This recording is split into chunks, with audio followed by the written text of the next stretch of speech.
உங்கள் வீட்டுக்கு யாராவது கெஸ்ட் வந்துட்டாங்களா, ஐயோ இந்த நேரத்தில் என்னங்க செய்கிறது அப்படின்னு ரொம்பவே குழம்புறீங்களா? அப்படி இருக்கிறவங்களுக்கு தாங்க இந்த வீடியோவே.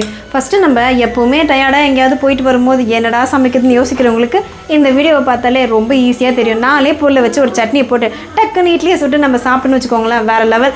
இட்லியும் கஷ்டமாக இருக்குன்னா தோசை கூட சுட்டுக்கலாம். வாங்க இந்த சட்னி எப்படி செய்யுதுன்னு பார்க்கலாமா? ஃபஸ்ட்டு ஒரு ஜாரை எடுத்துக்கிட்டு நம்ம வேர்க்கடலை தாங்க எடுக்க போகிறோம். இது நல்ல வறுத்த வேர்க்கலையை எடுத்து அதில் இருக்க தோலெல்லாம் நீக்கிட்டு அது ஜாரில் போட்டுக்கணும். இது கூட சேர்க்க வேண்டிய பொருள்னு பார்த்தீங்கன்னா நல்ல 4 காஞ்ச மிளகாவை செவச்சவன்னு எடுத்து போட்டால் தான் நல்ல காரம் சுருக்குன்னு இருக்குங்க. அதுக்கப்புறம் என்ன, இது கூடவே டேஸ்ட்டுக்காக புளி கொஞ்சம் சேர்த்துக்கணும், உப்பும் போட்டுருணும். நம்மளுக்கு நிறைய சட்னி வேணும்னீங்கன்னா கொஞ்சமாக உடச்ச காலையும் சேர்த்துக்கலாம். நான் சேர்த்துருக்கேன், உங்களுக்கு வேண்டாம்னா நீங்கள் ஸ்கிப் பண்ணிடலாம். இதை அரைச்சி முடிச்சதுக்கு அப்புறமா நல்ல ஒரு திக் பேஸ்ட்டாக இருக்கும். இது கூடவே நம்ம என்ன பண்ண போறோம்னு பார்த்தீங்கன்னா கொஞ்சமாக கடுகு கருவேப்பிலை போட்டு எண்ணெயில் நல்லா தாளிச்சு எடுத்து ஊற்றினா கமகமான வாசனையோட சூப்பராக இருக்கும் சட்னி. இது கூடவே ஒரு முறுமுறுன்னு தோசையை வச்சு சாப்பிட்டீங்கன்னா வேற லெவலில் இருக்கும். நான் என் குழந்தைங்களுக்கு ஊட்டினேன், செம்மையா இருக்குன்னு உடனே ரிசல்ட் சொல்லிட்டாங்க. நீங்களும் சுட்டு பார்த்துட்டு என்ன சொன்னாங்கன்னு கமெண்ட் பண்ணுங்க. அப்படி இந்த வீடியோ உங்களுக்கு பிடிச்சிருந்தா லைக் பண்ணுங்க. தேங்க்யூ, பாய்.